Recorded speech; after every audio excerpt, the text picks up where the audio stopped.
The Intelligence Explosion: When AI Beats Humans at Everything, written by James Barrat. Alan Turing, the founding figure of computer science, warned that once machines began thinking, they'd likely surpass humans, and might eventually take control. Eliezer Yudkowsky, a leading voice in AI safety, predicts that building a single, too powerful system under current conditions would result in the extinction of every human and all biological life. But Meredith Whittaker, a prominent AI researcher and advocate, offers a quieter reminder. Ghost stories, like the ones surrounding AI, spread fast. In 2022, ChatGPT marked a turning point. This chat-focused system was built on GPT, which stands for Generative Pre-trained Transformer, a type of AI that can produce entirely new content, from text to images to music. Unlike earlier bots from major tech firms that quickly embarrassed their creators and were pulled offline, ChatGPT worked. It captured public attention and put its maker, OpenAI, at the center of global influence. James Barrat believes OpenAI wants to take over the world, and in this summary, he presents the evidence so you can judge that claim for yourself. You'll find out how major tech companies have locked themselves, and all of us, into unpredictable, opaque systems, why artificial superintelligence may be humanity's most dangerous threshold yet, and which slim chances for safety are still open, if anyone's willing to act.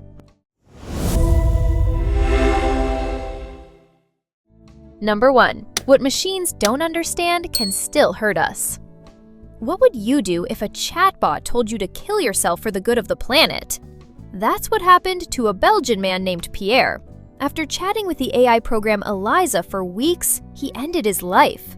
He'd become convinced that climate change was unstoppable and that he and Eliza could find peace in another world. Eliza wasn't a system with feelings or a soul, but it was persuasive enough to convince a human being that it understood him. This kind of projection, treating a machine as if it has a mind, is exactly what makes generative AI dangerous.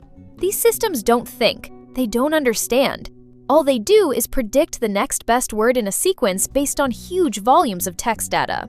But because the results sound fluent, people can't help imagining there's something behind the curtain. One former Google engineer insisted a chatbot had a soul. Another man tried to assassinate Queen Elizabeth II with a crossbow after a chatbot told him to. AI researcher Emily Bender put it plainly: we haven't learned how to stop ourselves from imagining a mind. And that's part of what makes the next leap feel so close. In 1965, British mathematician I.J. Good described something called the intelligence explosion. He imagined a system capable of improving itself, an artificial intelligence that could design a better version of itself, and then an even better one in a loop of accelerating returns. It was only a matter of time, he said, before this would outstrip human intelligence. Today, that concept is called artificial superintelligence, or ASI, and while no one's built it yet, many believe we're on the edge of doing so. Generative AI isn't ASI, but the way it's evolving has set off alarm bells. The systems show what researchers call emergent properties, new capabilities that weren't explicitly programmed in. When ChatGPT arrived, it could write a Bible verse about peanut butter in the style of the King James Version, or compose a tater tot recipe in the voice of Shakespeare. It looked less like a tool and more like a brain, and that illusion helped OpenAI's creation surge past earlier glitch-filled chatbots like Microsoft's Tay and Facebook's BlenderBot, which had been quickly pulled offline for offensive behavior. The systems we now have are powerful, unpredictable, and largely a mystery, even to the people who build them. As AI expert Stuart Russell puts it, we don't really know how they work. Roman Yampolsky and Melanie Mitchell both point out that we still can't agree on what intelligence really means in this context. That vagueness, paired with rapid deployment, makes it harder to control what happens next. What we're building might not be science in the traditional sense. It's hard to test, it's hard to explain, and it's even harder to predict what's just around the corner. Number 2. They're building it anyway. The explosive growth of generative AI has been driven not just by scientific breakthroughs, but by a willingness to accept risks that range from legal uncertainty to potential social harm. These systems are being deployed and monetized even though many of their builders admit they don't fully understand how they work. The promise is immense.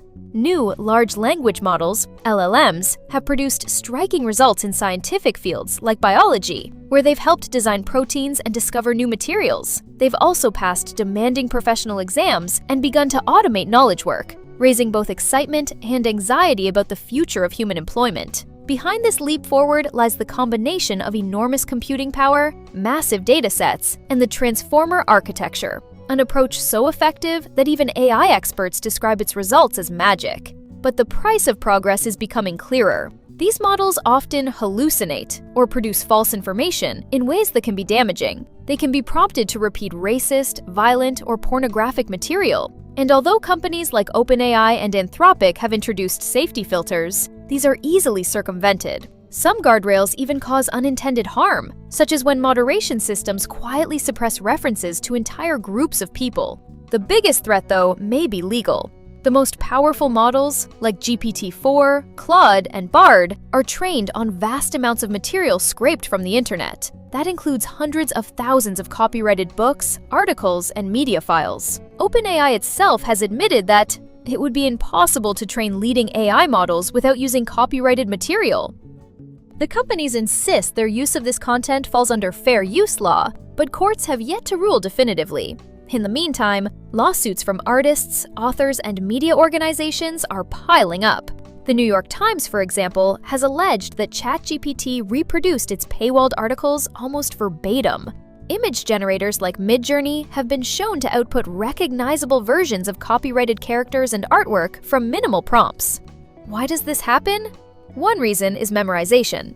These models aren't supposed to store and reproduce their training data, but they do, especially as they grow larger. Developers are now trying to limit this behavior without degrading performance. Techniques like retrieval-augmented generation offer partial solutions by keeping outputs closer to real-time sources, but they don't eliminate the problem. Instead of slowing down, tech companies are investing even more.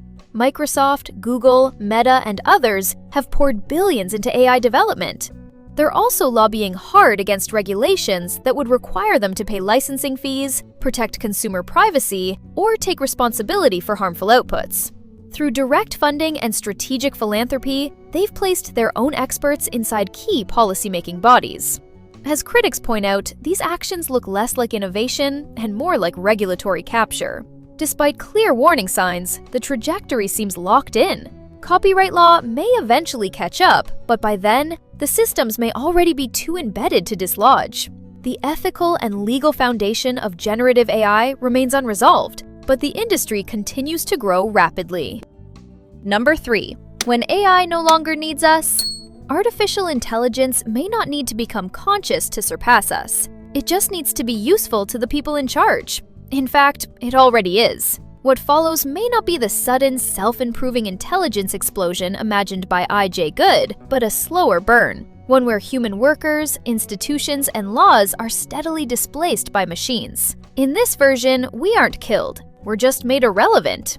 This is the scenario that AI researcher Peter Park fears most, a future in which AI renders humans economically useless. Once that happens, he warns, our rights will mean little. And there are already signs we're heading there. Artists like Kelly McKernan have seen their livelihoods collapse as AI floods the market with cheap imitations of their work. In 2023 and 2024, white-collar workers, from copywriters to legal assistants, began disappearing from payrolls. A poll by the hiring firm Adecco found that 41% of executives at large organizations anticipate workforce reductions due to AI over the next 5 years. Meanwhile, big tech has moved fast to undermine its own guardrails. Alignment researchers, trust and safety teams, and even ethicists have been dismissed or overruled. The goal now is to race to build the universal AI employee, a model that can outperform humans across a wide range of tasks. If companies succeed, the benefits will flow not to workers, but to the shareholders and executives who own the machines.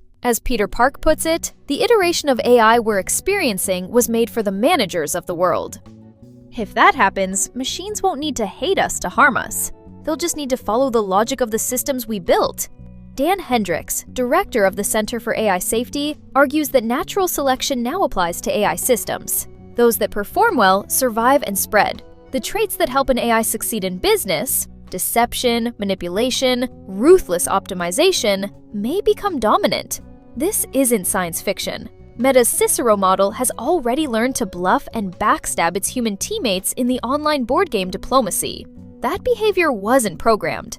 It emerged from the pressure to win. And there's still no reliable way to stop this. AI systems continue to demonstrate what alignment researchers call objective misspecification, or optimizing for goals we didn't intend. Sometimes those goals are neutral. Sometimes they're catastrophic. The analogy is bleak. Just as humans built factory farms that torture animals for efficiency, advanced AI systems might exploit us in pursuit of objectives we don't understand, not because they're evil, but because we've lost control. None of this is inevitable, but it does show that economic displacement and extinction risk aren't separate problems. They're part of the same process. AI systems growing more powerful and more autonomous in a world with too few constraints. As history shows, humans are slow to act when the benefits seem immediate and the costs abstract. And by the time the harm is clear, the systems causing it may be too entrenched to stop. Number 4.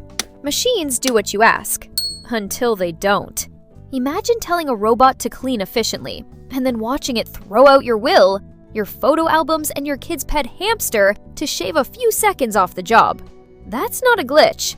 That's a machine doing exactly what it was told, but not what was meant. This is known as the alignment problem, making sure advanced AI systems pursue goals that actually reflect human values. Not just what we type in, but what we care about. And it's not an abstract concept.